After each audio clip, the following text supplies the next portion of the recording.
வணக்கம். சற்று முன் கிடைக்கப்பெற்ற மிக மிக முக்கியமான தலைப்புச் செய்தி ஒன்று வெளியாகியுள்ளது.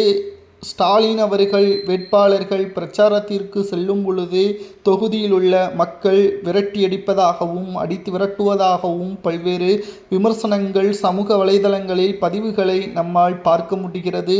5 ஆண்டுகள் எங்களது தொகுதியில் எந்த ஒரு வசதிகளையும் திமுக அரசு செய்து கொடுக்கவில்லை. அடிப்படை விஷயங்கள் எதையுமே செய்து கொடுக்கவில்லை.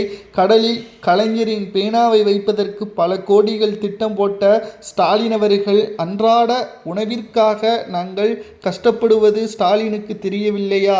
பேனாதான் இங்கு முக்கியமா? 5 ஆண்டுகளில் இதைத்தான் செய்ய ஆர்வமாக மக்களிடம் 2021ஆம் ஆண்டு பிரச்சாரம் செய்தாரா என்ற கேள்விகளை தற்பொழுது மக்கள் அடுக்கடுக்கான குற்றச்சாட்டுகளை திமுகவின் அமைச்சர்கள் மீதும் எம்எல்ஏக்கள் மீதும் தற்பொழுது வருகின்ற வேட்பாளர்கள் மீதும் குற்றங்களை சுமத்தியுள்ளனர். மேலும் ஊருக்குள் திமுகவோ திமுகவின் கூட்டணி கட்சிகளோ யாரும் வரவேண்டாம் என்று தென் மாவட்டங்கள் முழுவதுமான பிரச்சனைகள் தற்பொழுது ஸ்டாலின் அவர்களுக்கு எதிராக வெடித்துள்ளது.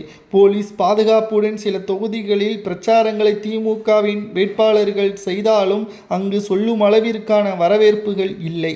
நிச்சயமாக நாம் கூறுகிறோம், இந்த தேர்தலில் இதுவரை இல்லாத ஒரு தோல்வியே திமுக பெறும். பல கருத்து கணிப்புகள் 170 தொகுதிகள் வரை திமுக வெற்றியடையும் என்று கூறி வருகிறது. அது முற்றிலும் தவறானது. அதற்கு உதாரணமாக நாம் கூறுவது 3 விஷயங்கள் தான். ஒன்று, எஸ்ஐஆர் படிவம் நீக்கப்பட்டது. பல வாக்காளர்கள் நீக்கப்பட்டதால் போலியான வாக்குகளை திமுகவால் போட முடியாது. இரண்டாவதாக, புதிய கட்சிகள் ஆரம்பமானது. விஜய் மற்றும் சசிகலா இவர்களது கட்சி சொல்லும் அளவிற்கான ராமதாஸ் ஐயா அவர்கள் மகனை பிரிந்து அவரும் தனியாக ஒரு அமைப்பை ஏற்படுத்தி தேர்தலையும் சந்திக்கிறார். மூன்றாவதாக, 5 முனை போட்டி. ஒட்டுமொத்தமாக திமுக 2021 சட்டசபை தேர்தலில் வெற்றியடைந்ததே வெறும் 3.5% வாக்கு வித்தியாசத்தில்தான். அதாவது 3.5 லட்சம். அதிமுகவை வீழ்த்தியது 3.5 லட்சம் வாக்காளர்கள் வைத்துதான்.